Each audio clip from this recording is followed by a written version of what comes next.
maka F1-nya dikenal sebagai sapera, memiliki darah 50-50, 50%. Kemudian F1 dikawinkan lagi dengan full blood dari Saanen yang berbeda, yang bukan dari bapaknya. Ini akan menghasilkan F2 yang darahnya 75% adalah sapera. Kemudian dikawinkan lagi dengan full blood dari pejantan lainnya yang sapera, maka F3-nya diperkirakan 87,5% darahnya adalah sapera. Nah, ketersediaan yang ada di Lampung masih sebatas F1 ataupun F2, belum ke F3 ke F4. Karena di sini untuk mendapatkan F3, F4 ataupun mendekati pure breed ini membutuhkan beberapa pejantan.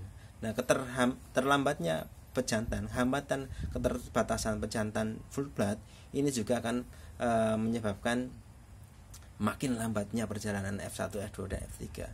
Begitu juga ketersediaan dari indukan full blood dari Saanen. Nah, ini contoh beberapa kandang yang ada di Baturaden. Di sana juga ada kambing PE, ada sapera. Nah, sahabat semuanya, mungkin demikian dari saya.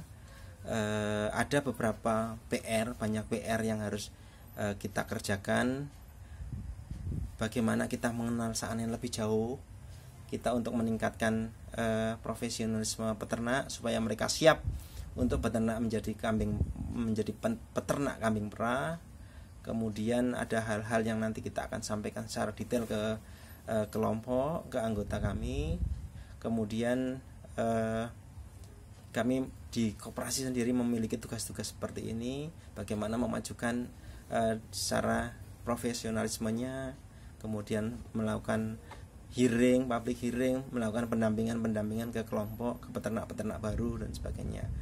Nah, untuk ke depan materi kita akan banyak lagi bahas bagaimana perawatan cempe, bagaimana kendala-kendala tentang cempe, kemudian manajemen rearing seperti apa. Ke depan akan kita bahas manajemen laktasi, manajemen produksi, manajemen reproduksi juga harus kita akan bahas. Yang juga penting adalah manajemen nutrisi, kemudian kesehatan hewan, di mana kesehatan hewan ini masih cukup banyak kendala-kendala kesehatan hewan, terutama di kambing-kambing laktasi. Di situ ada kamisandren atau mastitis, kemudian ada kembung, kemudian ada lumpuh, ada tetanus. Kemudian kalau di cempe-cempe yang baru lahir ada namanya infeksi Clostridium perfringens tipe C, tipe D, ataupun yang tetanus yang menyebabkan kejang. Ini harus kita sampaikan pelan-pelan ke masyarakat semuanya. Nah, edukasi untuk pengolahan juga ke depan akan kita coba komunikasikan, kita tingkatkan supaya menghasilkan pengolahan yang baik, berdaya saing, kemudian bisa diterima di masyarakat. Perlu juga akan riset dan pengembangan, karena belum banyak riset di Indonesia mengenai kambing perah ini. Syukur-syukur nanti di Lampung jadi makin banyak penulis-penulis yang melakukan riset tentang pengembangan kambing perah.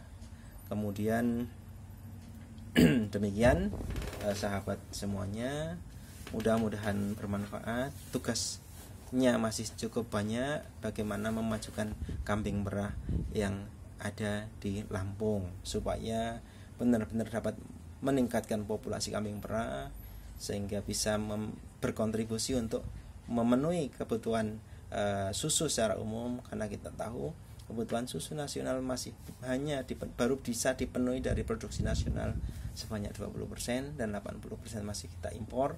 Dan mudah-mudahan dari Lampung ini kambing perah bisa berjalan dengan baik, begitu juga dengan sapi perah, supaya potensi pakan, potensi pasar, kemudian potensi SDM, potensi lahan ini bisa dikembangkan dengan baik, bisa dimaksimalkan dengan baik untuk kesejahteraan masyarakat, membuka lapangan kerja, dan terutama adalah meningkatkan kesejahteraan masyarakat, peternak dan petani yang ada di Lampung pada khususnya, dan petani peternak yang ada di Indonesia pada umumnya.